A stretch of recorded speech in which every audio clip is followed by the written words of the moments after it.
So we are not aiming to redevelop the electric engine or the fuel cell or anything. We are really the final integrator, and we want to work with a lot of suppliers and partnership. And so the second argument is really, you don't need to redevelop everything with this size of aircraft.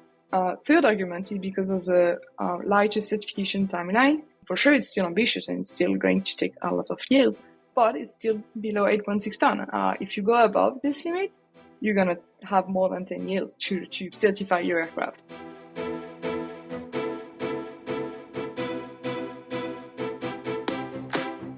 Welcome to Sustainability in the Air, the world's first podcast dedicated to sustainable aviation. I'm your host, Shashank Nigam, the CEO of Simplifying. Every Thursday, I have important conversations with top aviation executives, technology entrepreneurs, and policymakers helping aviation take climate action. Conversations that help separate the signal from the noise. Whether you are a frequent flyer or an airline executive, if you care about sustainability or simply love traveling, welcome aboard. My guest today is Guillotin, the 28-year-old founder of Beyond Aero. Beyond Aero is making an airplane, a business jet, powered by hydrogen fuel cell technology, using batteries to power this hydrogen fuel cell powertrain, capable of covering distances of up to 800 nautical miles, carrying 6 to 8 passengers. It's perfect for a London to Milan or a Barcelona to Rome flight, or even a Nice to Paris flight easily. Now, the interesting thing is Guillotin is an outsider. She is not someone who's worked for 28 years in aviation. She's actually 28 years old. And yet she's managed to do a test flight, which is rare today, at least. She's managed to learn from Richard Branson what he would want in an aircraft like this. She's got the CTO of Dropbox advising her. She managed to go to Y Combinator, the famous incubator in the US, which has graduates like Heart Aerospace. It's a fascinating interview of what an entrepreneur's journey is like in pushing the sustainable aviation frontier. I'm sure you'll enjoy this conversation. Guillotin, it is a pleasure speaking with you. Thanks for coming on the podcast. You are the first female founder who is under 30, who is not only on this podcast, but you are a rarity in a rather male-dominated aviation industry. Often at conferences, I'm used to moderating panels because they're all mostly white men above 50 who are on the panel. And, it's great to have you on the show. And I'm very curious, how did you get into aviation and what's your story of starting a hydrogen aircraft company? Thank you so much for inviting me. It's my pleasure. Absolutely. So I'm going to try to be brief, but I think it's, coming from a dream of childhood of where do I come from? A very small village, northwest of France. I was born and raised with 4 little brothers. So, in the middle of, or in the family. And I was looking at the star, dreaming to be an astronaut and then fighter pilot and more. So I left home at 17 to go to Toulouse, the city of Airbus.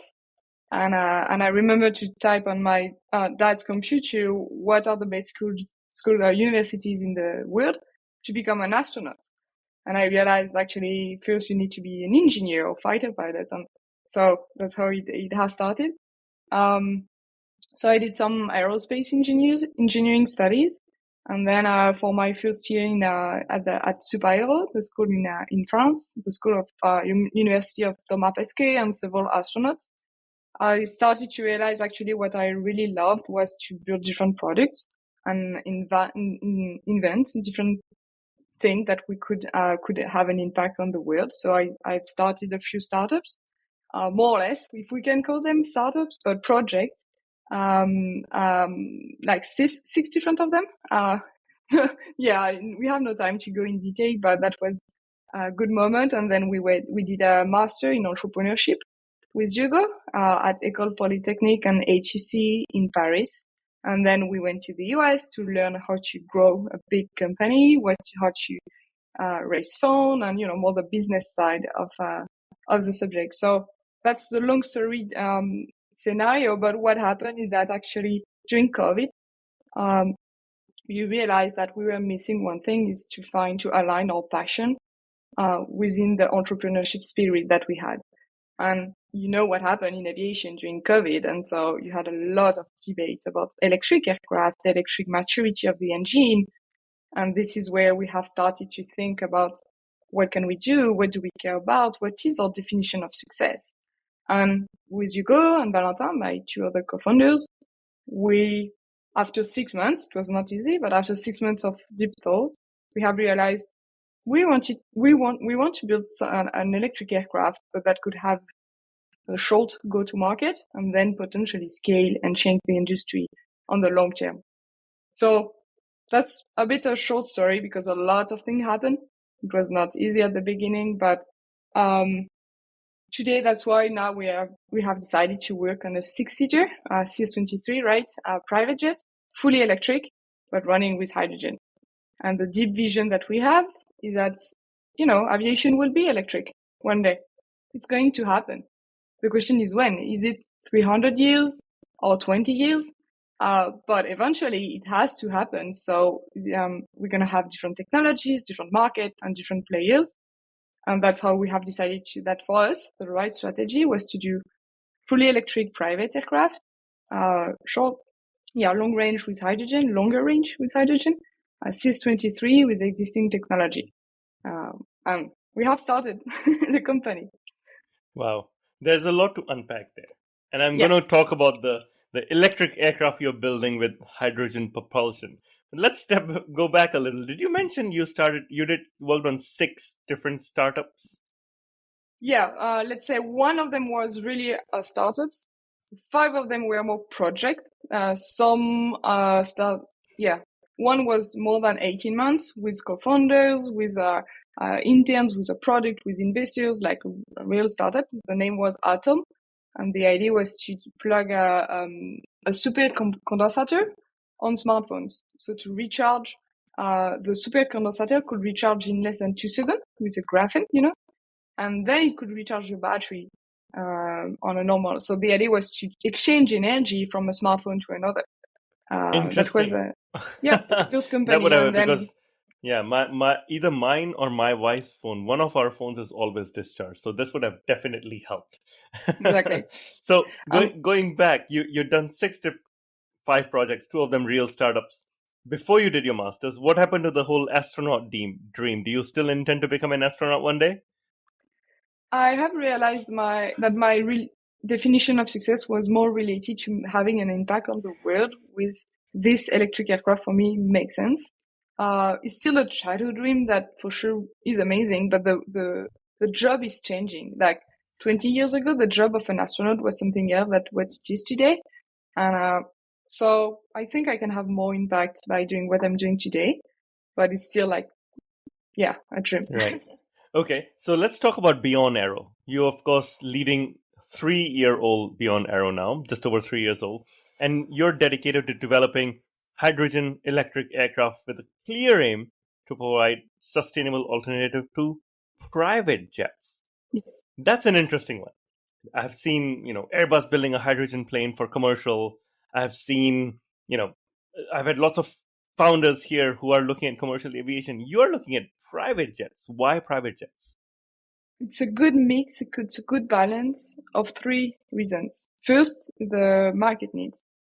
I strongly believe, and the 3 years of working in this industry convince us more that private jet users has to fly electric today. Is it because they are convinced that they need to make an impact on the world and be careful about their emission, or they are not convinced, but the society is pushing them to be careful about their emission? Whatever the reason, they need to fly an alternative solution for flying today, and there is none. So first, the market needs. Second, because of the technology existing on the shelf. Like if you go above 1 megawatt, you need to redevelop a lot of the subsystem. But if you stay with relatively small aircraft, so 6-seater, CS23, like FAR-23, you can have a lot of technology existing on the shelf working with existing suppliers. So we are not aiming to redevelop the electric engine or the fuel cell or anything. So we are really the final integrator, and we want to work with a lot of suppliers and partnership. And so the second argument is really, you don't need to redevelop everything with this size of aircraft. And third argument is because of the lighter certification timeline. For sure, it's still ambitious and it's still going to take a lot of years, but it's still below 8.6 ton. If you go above this limit, you're going to have more than 10 years to certify your aircraft. So that was really the three main reasons why we have chosen to start with this specific aircraft, CS-23 6-passenger private jets. Yeah. Wow, that is very well thought out, I would say. I've spoken to lots of people who are building a 80-seater or 60-seater or a 30-seater, and you're right, there are lots of hurdles to cross when it comes to certifications or even the markets that they're trying to serve. What's been the response from the private jet industry? Have they embraced this? Are they questioning who's this outsider who's trying to teach us how to run our business? What's been the response like? First of all, we have been really quiet about what we do for the first 2 years. We are not well known even today, and it's good. I like it that way. We are working on our concept, we are working on our prototype, and I'm not here to speak or be known, or that's not what I'm looking for. So, first of all, we didn't have, because we were a bit hidden, we didn't have much solicitation, if I have to say. The response from the market is really, really pushy on the good side. That's why we are doing that, actually. Some are even asking to invest, and that's what we absolutely love about our business model, is that all clients can be investors. We have B2B, more operators, and we have more B2C, like direct private jet owners. And for sure, they are ultra-high net worth individuals, and they want to invest. So it's not 100% of them. We have a lot of no's also, for sure. But I would say that the major answer from the market is really positive. From the industry, it depends. Some suppliers are super pro hydrogen, and some are really not. So you have a bit of binary choice of, are you for or not for hydrogen in the ecosystem? And so those who are really in and they know why, we don't have to convince them of what we do. And some are thinking this is not the viable solution for XYZ reason. In that case, we don't need to dive deeper and work with them. So we are doing our path, our way, and yeah. Okay, I'm glad to hear. Let's talk about hydrogen for a minute, right? You rightly said the industry is divided on the role of hydrogen, whether it's real, whether it's not, whether it's going to be enough of it. Why did you go with hydrogen propulsion as opposed to electric or electric hybrid with SAF, for example? So just coming back on why we are saying hydrogen electric, it's because our engine is electric. The aircraft is 100% electric. The engine is not powered from lithium batteries, but from a fuel cell. So it fuel cell hydrogen. So hydrogen stored in tanks that is being transformed in electricity through fuel cells and powering the electric engine. We could use only lithium batteries for the full electric aircraft, but in that way we would reduce the range drastically. And that would be another market, which exists, I do believe. That's why I was saying it's not only hydrogen the ideal solution. I'm just saying depend on the market and the size of the aircraft that you want. And for all markets, private jets, 80% of the routes, it's London, Paris, Geneva, Nice, the main capitals of Europe.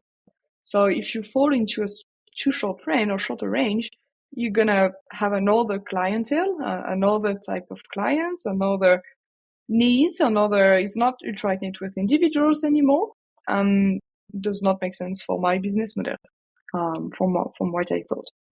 Okay, I like your focus on range. Let's talk about range.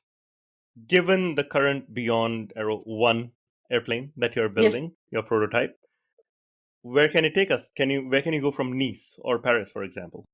We are doing large Europe, so it's 800 nautical miles, which is quite good compared to batteries, but not as performance as kerosene aircraft for sure. So it's a good compromise from what we can touch. In Europe, it's 80% of the routes. So London, large Europe, Paris, Geneva, Nice, the main diagonal, and then you have Berlin, Barcelona, Madrid, etc., and a bit more. And in the US, it's either East Coast or West Coast. We cannot do both. But West Coast would be San Francisco, LA, Las Vegas, back and forth. And ironically, it's 86% of the market because most of the market is focused on those three routes and those three cities. So even more in the US than Europe. And that's really what we aim for as a start. Okay. Again, seems like it's well thought out. Who do you expect will be the users of this aircraft? Are we expecting someone like a Taylor Swift to be flying and individuals like that? Or are you looking to, do deals with the likes of NetJets and Victor? So we've done the market study. We had some hypotheses, a lot, like 150 of them, and we had to validate or invalidate our hypothesis. And that is helping us to co-design the aircraft with the clients. So today, we have several types of clients. I cannot go in detail of everything, but the two major parts are operators are going to be, so airlines, operators, and more are going to be more than 60% of our market. So it's more like a commuter in the main routes. I like San Francisco, LA, Las Vegas, back and forth. That's go to market, and the market is large enough for several years of production. Then we may scale and evolve the range with the technology. Better fuel cell, better tanks, mass ratio of the tanks, and more. But then you're right, our early adopters, the one investing in the company, the one knocking at the door when it's ready, are more the B2C, public personalities, top CEOs, the one with a public image, and they are the one helping us to fundraise and signing LOIs and this type of personalities. So today, I would say it's 20% of B2C public personalities and 60% of operators and airlines, and then we have cargo. We have also we are studying what we could do. But, as a startup, you need to stay focused. We are not going to do everything. So working on that right now. I hear that the French President Emmanuel Macron is a big fan of yours. Well, you have to ask him. I don't know, but he likes he's pushing the industry, and Beyond is one of the good startup that we have in the industry. So for sure, he's helping. Yeah. Right. Can you explain Beyond Aero's decision to design an entirely new aircraft from scratch, which is a tough ask, rather than retrofitting existing airplanes with hydrogen electric propulsion? Well, coming back on retrofitting, if we do that, we lose most of the range again. So if we do retrofit a private jet, take a Phenom or Falcon or anyone, I don't know if you have seen a hydrogen tank, but it's massive, it's volumic. So where do you put them?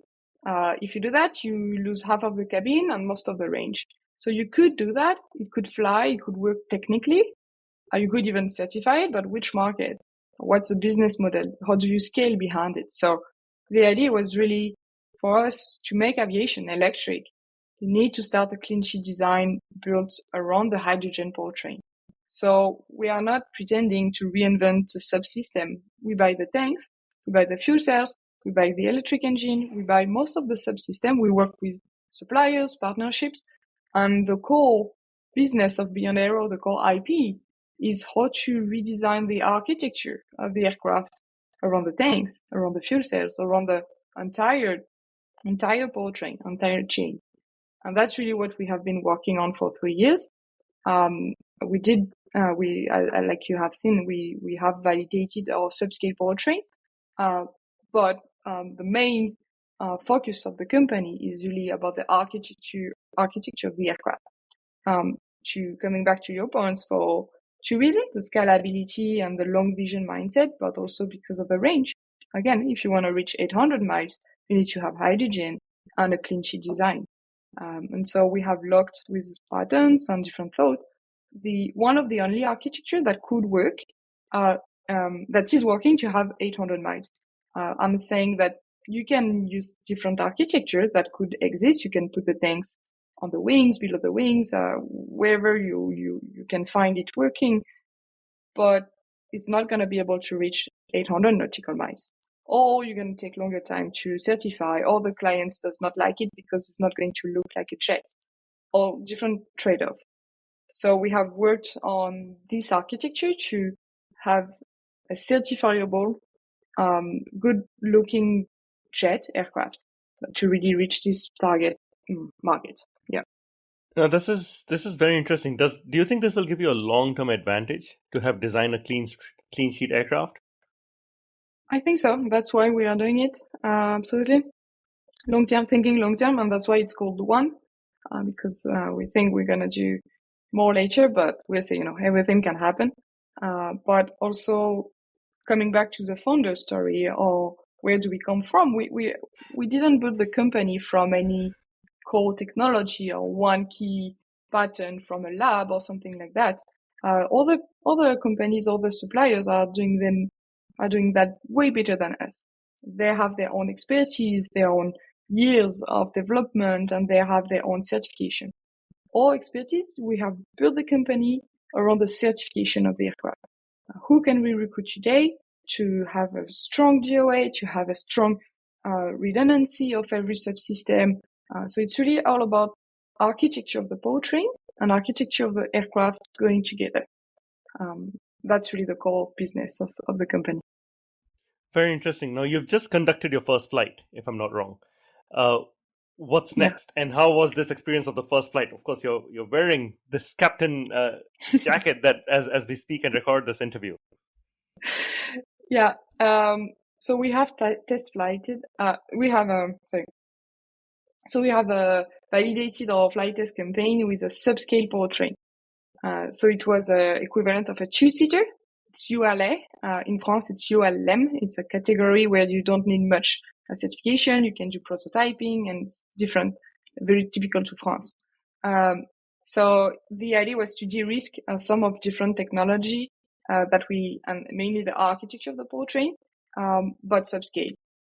We worked also more with Formula One or automobile industry, different type of, hydrogen powertrain exist in cars, in boats, in different, not only aircraft. So we worked with the agility, like a startup cliche a bit, on this first subscale powertrain, that we learned a lot. That was stressful for sure, but we learned so much. And with those ground testing and then flight test, we have validated with a lot of iteration, as you can imagine, but the architecture of the powertrain, especially we are using a small lithium batteries as a buffer and also for the climbing phase next to the fuel cell.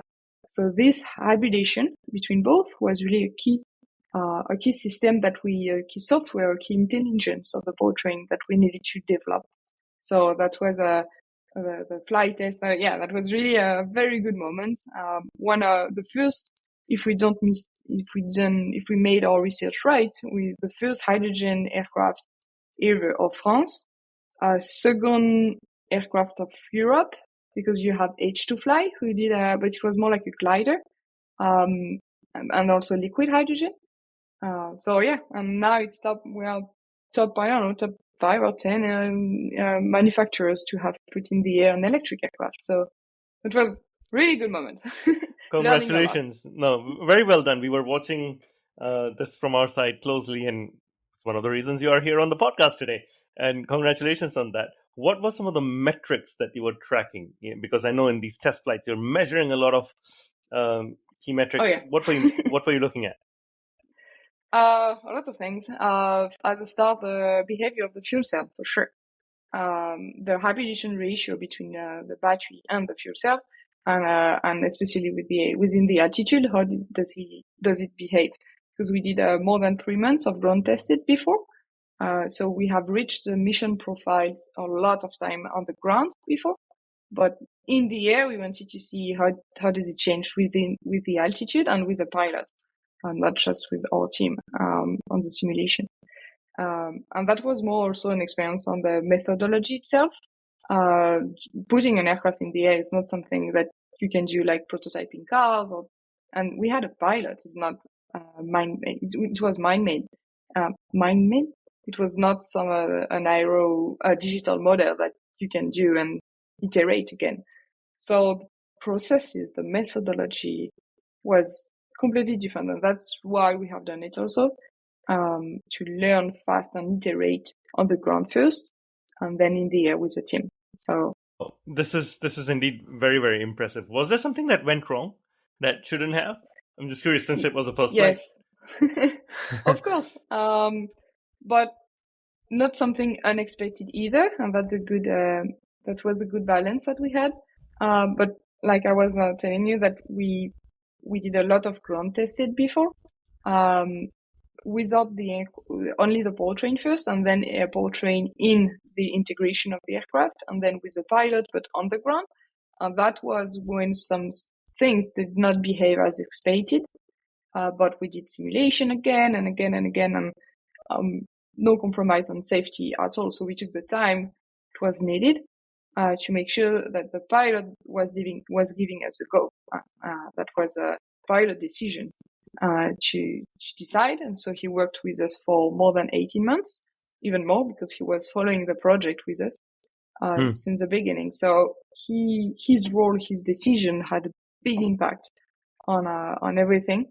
And yeah, a lot of things did not went right first time, but we iterated fast, and nothing major either. So we can continue. Yeah. Okay, well done once again on that.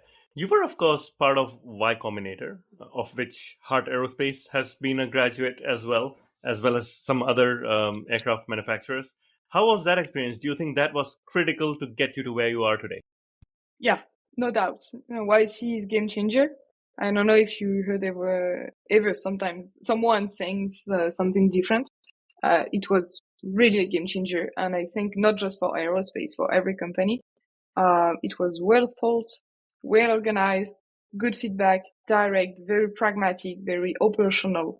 We learned a lot as founders, but also as fundraising, and yeah, it had a huge impact. You can really feel the before and after, and even inside the company, not just the media and things. Really, inside the company, how you structure, how you talk with each other, how you react, yeah, that was learning with the best from the best of the world. So I really admire what they have built and what they are doing for the startup ecosystem. Yeah.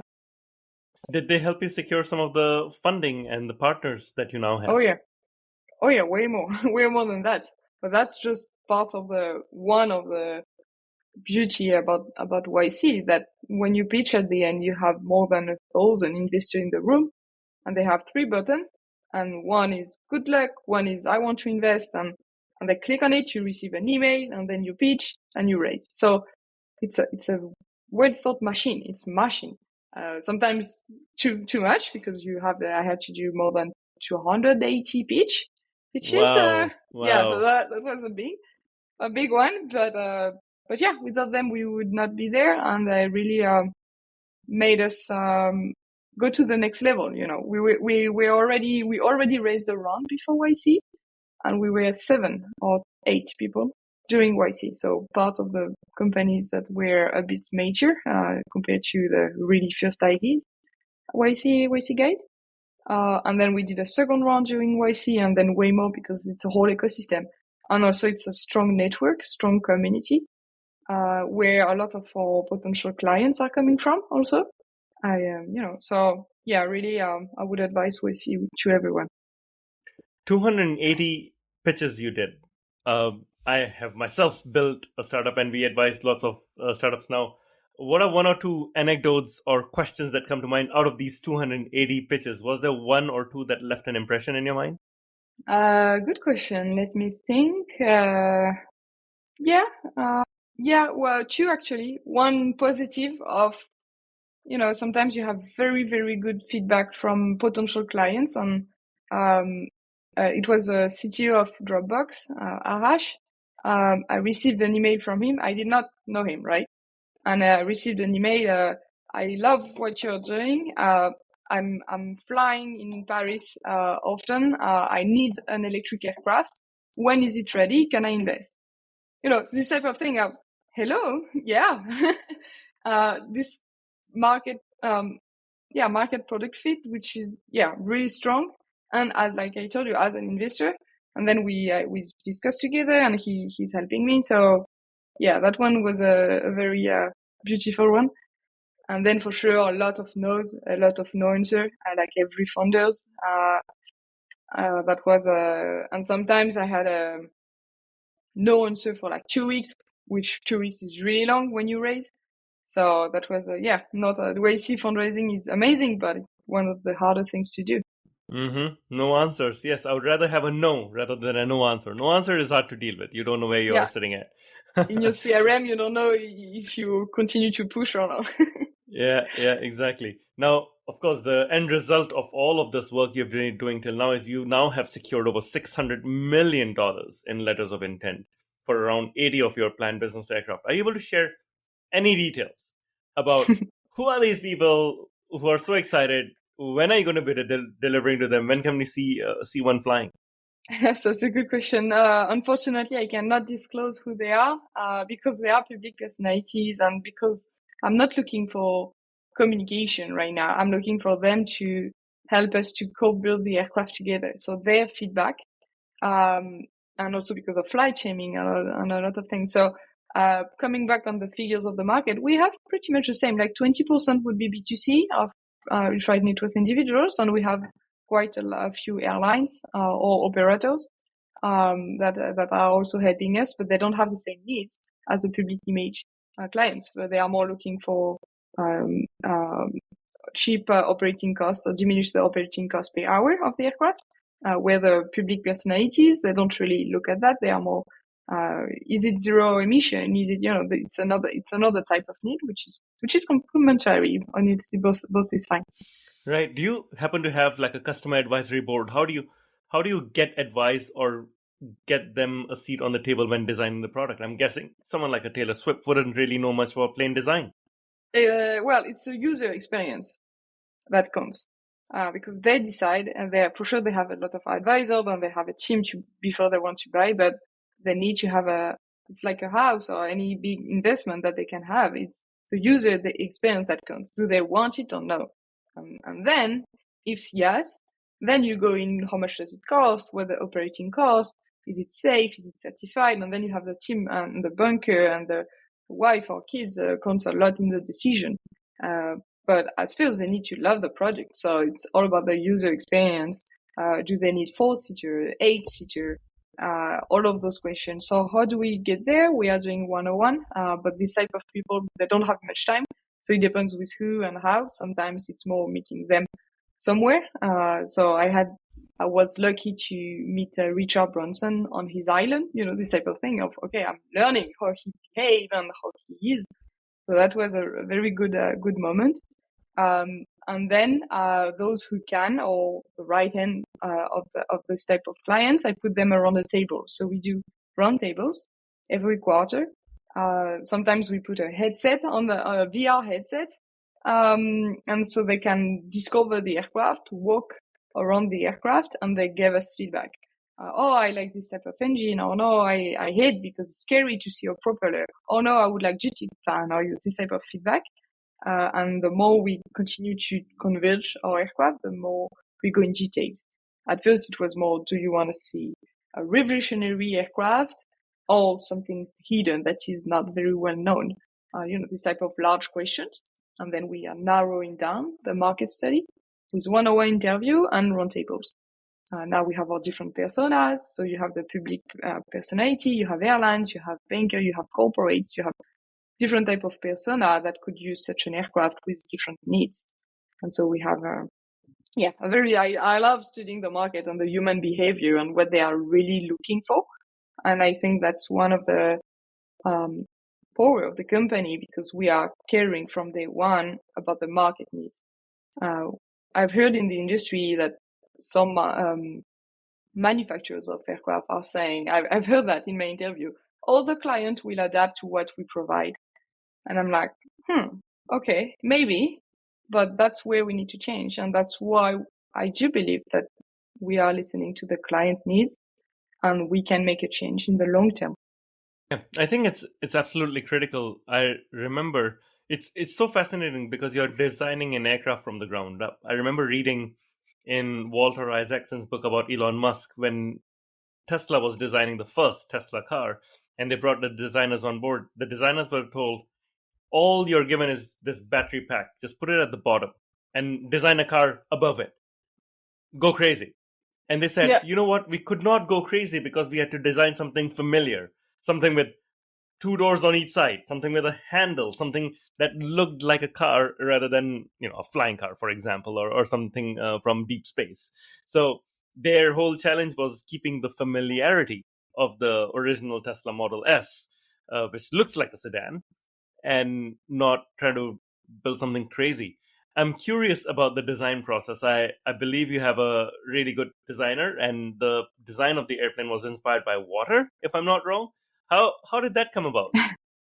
Yeah, Matisse is our head of design. He's amazing. He won the Red Dot of One with a Red Dot of Award with the Lilium Jet.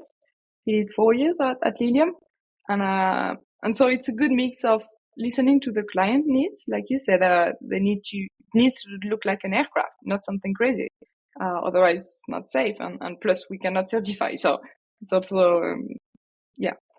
So first we need to listen to the client needs, and that's looping back with the market study. But second, it's also what type of product do we believe in? What do we want to do? And then, so let's say it's 60% of the client needs, then it's 40% of mix of the designer thought of what he think aviation will look like in 10 years.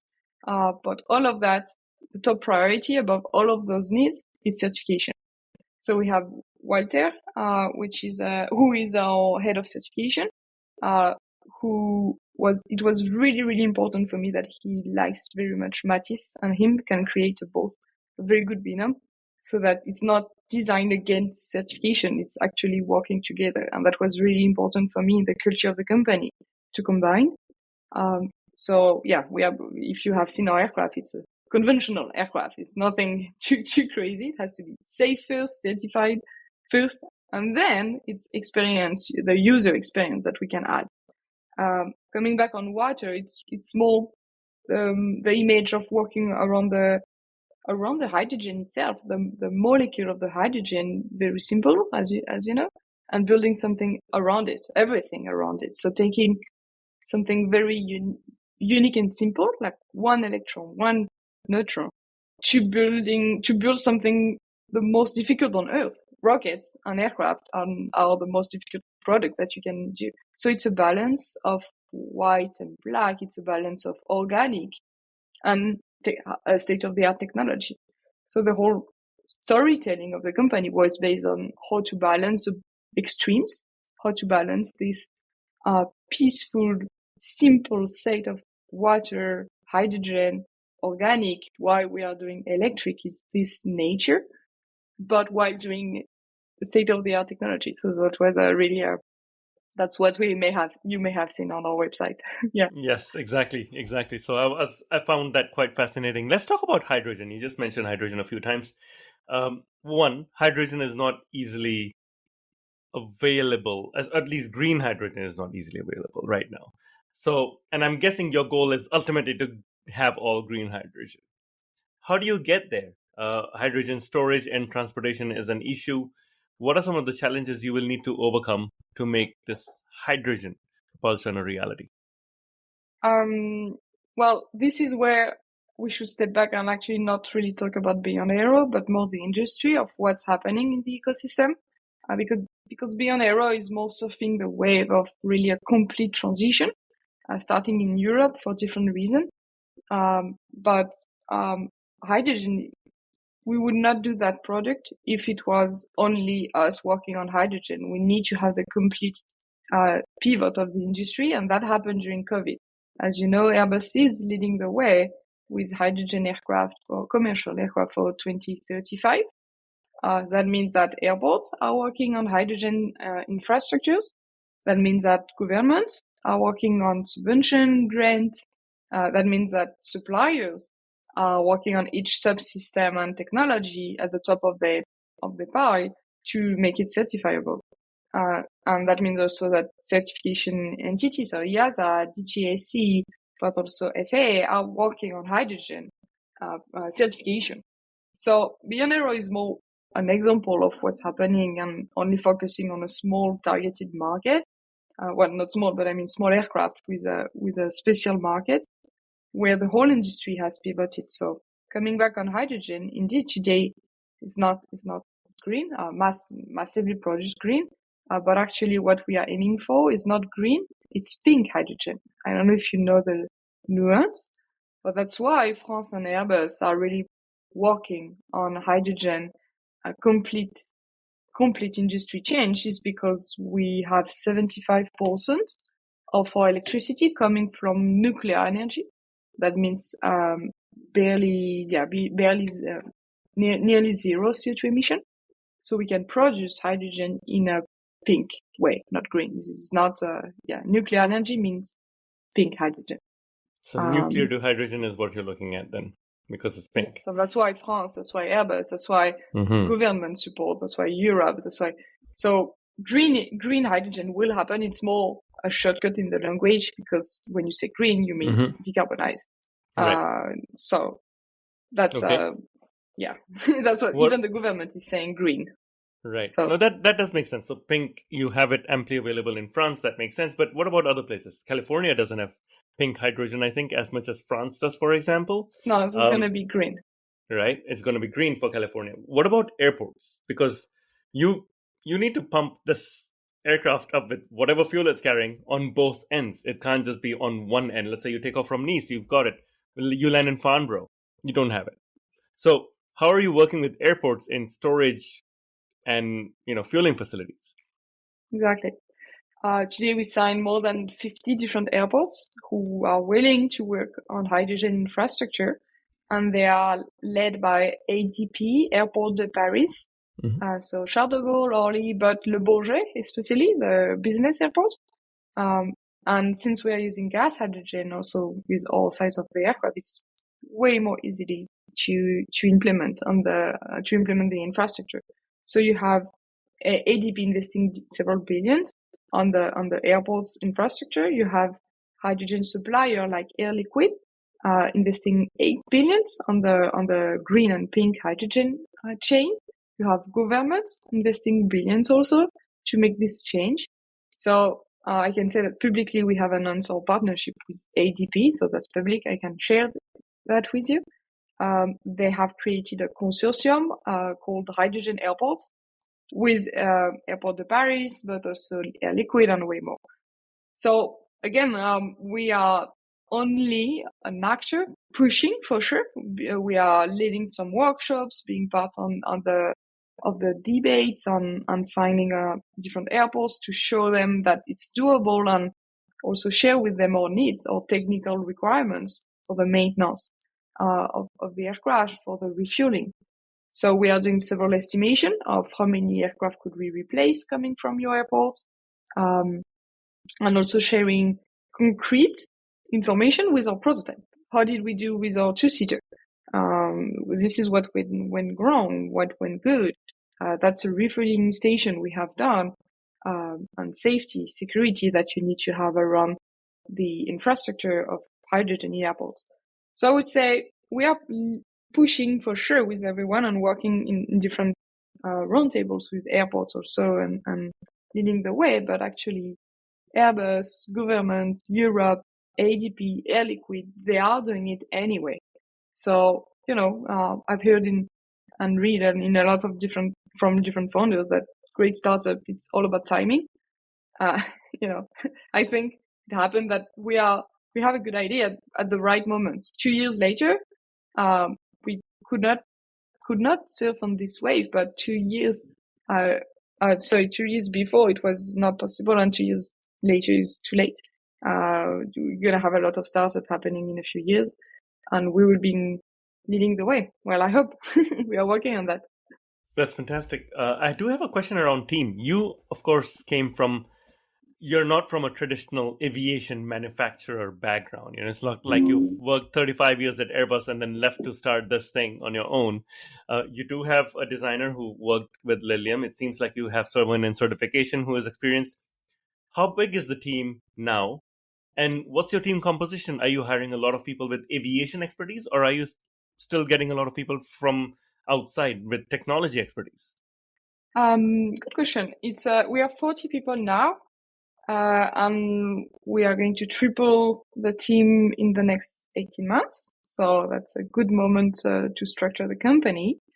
Again, it's in safety certification engineering first. So I don't have the exact figure, but I would say it's 95% are only engineers. And we have a good mix of senior coming from the industry, Embraer, Safran, Airbus helicopter. But we also mix that with a startup environment with young PhD, PhD engineer that have the fire to build something, not just be part of a big company or Airbus or Safran. They wanted to build a prototype and do something with their hands. So it was a good mix of young, energetic PhDs with a senior leading team that knows how to do things right with the certification processes.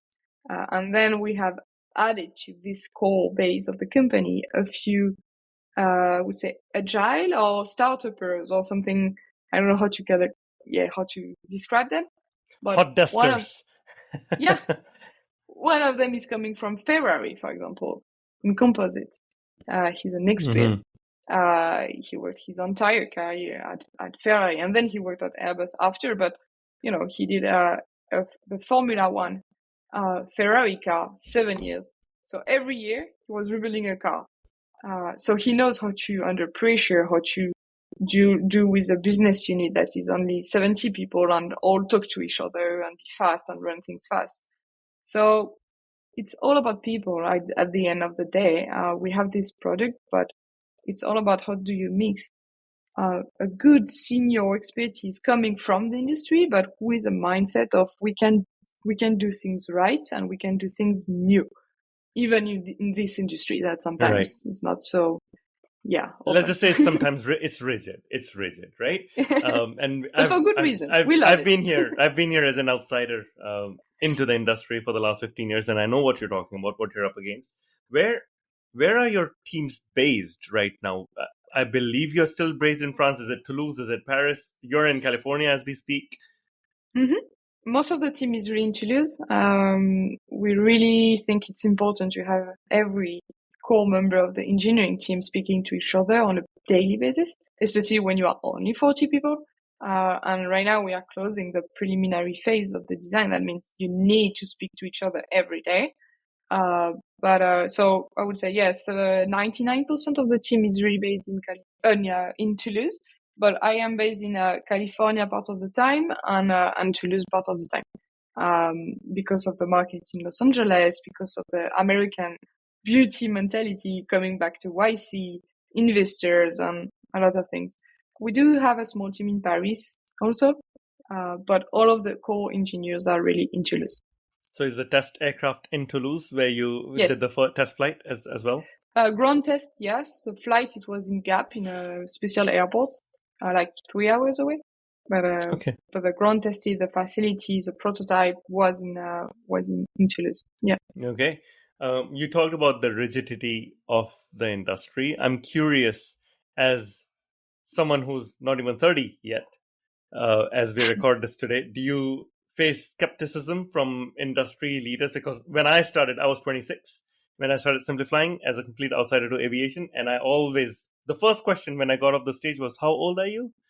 And I wonder if you get that question. No, what question I have is, what study have you made? Or what have you done before? This is really French or European question. Not much in America, but that's a question I always have. In America, you can become someone with no special studies or universities. In Europe, you have to have big diploma, which I did. So it's easy for to play the game in France, but that's not what I like, and I'm not in that for that.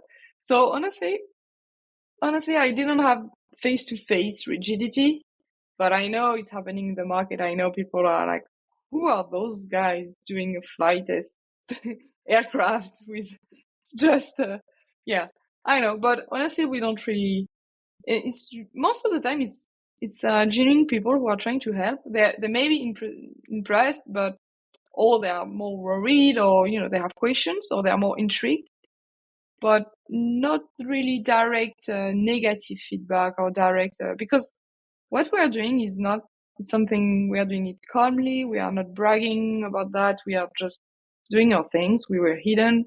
We are doing technology first, engineering first, and we are not announcing any crazy date for the certification. We are not showing any crazy design. We are, doing things right, I think. Well, our way, at least. So Fantastic. honestly, for the moment, going good. Doing things right. I think we can close on that end. Doing things right. I think you have come a long way. Congratulations on the first flight. Now, the final part of this interview is what I call the rapid fire round, in which we get to know you a bit more personally. And I'll ask you a simple question. You've got to give me a one-line answer. So, starting with, what's your favorite airline?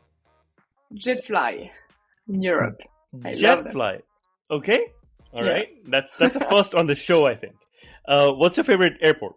Le Bourget, like airport de Paris in general. Airport, I would say Le Bourget is lovely. Yeah, it's really well efficient. Definitely. Favorite book? Oh, Good to Great. It's a pretty old book from Jim Collins. Good to Great, classic one, but changed my life. Yeah. Okay. When did you read it? I read it several times, and page by page, again and again. So I started to read it, I think, 10 years ago, really, during my studies. And then I read it like every 2 years. Yeah. Okay. Favorite city? Oh, Toulouse. I cannot say something else. Toulouse is amazing. Okay. Very engineer. Yeah, absolutely. Favorite movie? I have to say I have none because I didn't grow up with a TV. I have still no TV today. I don't look much at TV. I know that I like biopic, like true story from existing entrepreneur. I'm sorry, but I'm gonna have a joker on that one. I have no favorite movie. Well, I can recommend one. You can watch the Lamborghini movie, which is a biopic. Okay. And it's about how Lamborghini, the guy who created it, wanted to work with Ferrari. And he wanted to make a better Ferrari. But when he got rejected, he took it upon himself to build a better car. And it's a very, very good movie about engineering excellence. I think you will relate to it. Thank you. Will do. It's just called Lamborghini. An easy one. What is something you would like to learn? A lot. I have so many things to learn. One thing really would be aerobatic. I have done a few times, but I want to get the license and do some competition in aerobatic. Do you currently when I fly? have some more time. Yeah, for sure. But a license in aerobatics and do some competition would be one of the side projects. One day I would love to. Perhaps one of those Le Bourgets, the real Le Bourget show. On electric aircraft, on electric ones that exist now. So that'll be fun. You'll have to think about how to get those 3 colored contrails out of your electric aircraft when it's only emitting water. No, but with batteries, because aerobatics is you need 20 minutes, so you can can use batteries. Yeah, exactly. What do you do in your free time? Free time? What is that? Honestly, sports again and again. I'm a lot of sports. What do you play? I love my deep secret is more free diving. Apnea, when you hold your breath, and that's my only way my brain's shut up. So that's my little things to relax, and I love water. I was born and raised by the sea. Apnea is one of the things, but for sure running, gym, a lot of things. I did gymnastics for 15 years, so yeah. Wow, okay, that's a long time. What is the best advice you've received? A lot. That's also a difficult one. It's one, I think I would say that's the one I'm also giving to some people. It's everything is written. I've been told that, and actually it's true. And even what we are doing, because even if we are doing something new, we are combining existing technology. You can learn how fuel cell works. You can learn how tanks work. And the certification, everything, building onboarding in the company, recruiting a good team, everything has been written or someone had thought about that. So speak to as many people as you can, read books, listen to podcasts, and we are learning a lot. Very nice. Well, final question. If you were on a long haul flight, let's say from California to Paris, and you could choose your seatmate, who would you like it to be? My co-founders. Okay. Hugo and Val. They're right. amazing. Good answer. How did you meet them? At uni with Hugo, and 3 years later, Super Aero with Hugo, and École Polytechnique with Valentin. He was doing his PhD in flight test electric engine at Safran and École Polytechnique. So, yeah. Okay. Well, they're amazing. You've done well to get here, Eloa. Thank you very much for sharing your story, and I do wish you all the best. Thank you very much. It's only the beginning. Thank you for your time. Thank you for listening to this episode of Sustainability in the Air. Aviation is one of the hardest to decarbonize industries, yet there are multiple paths to get to net zero. Awareness is key to a green future. So please give us your support to help our sustainable aviation insights reach a wider audience. You can do this by sharing this episode on your network, on LinkedIn, Twitter, or even WhatsApp. Or perhaps you might consider leaving a review on Apple Podcasts, Spotify, or wherever you listen to this episode. You can start a conversation with us by writing to us at podcast@simpliflying, that's simply with an i.com. And for more content on sustainable aviation, please visit our website green.simpliflying.com and join the movement. Sustainability in the Air is an original podcast by Simpliflying. The show is produced by Juraj Torf in Slovakia. Dirk Singer is our Director of Sustainability, who leads research for each interviewee out of Greenwich, UK. Shubhadeep Pal is our Supervising Editor based out of Mumbai and Singapore. The articles are written by Ayushi Badola in Dehradun in India and Mira Hull in Montreal, Quebec. Creative design is led by Ligia Esteve in Montreal. Baiba Drimen is the project director for the show based out of Valencia, Spain. Special thanks to Wendy Sim in Singapore.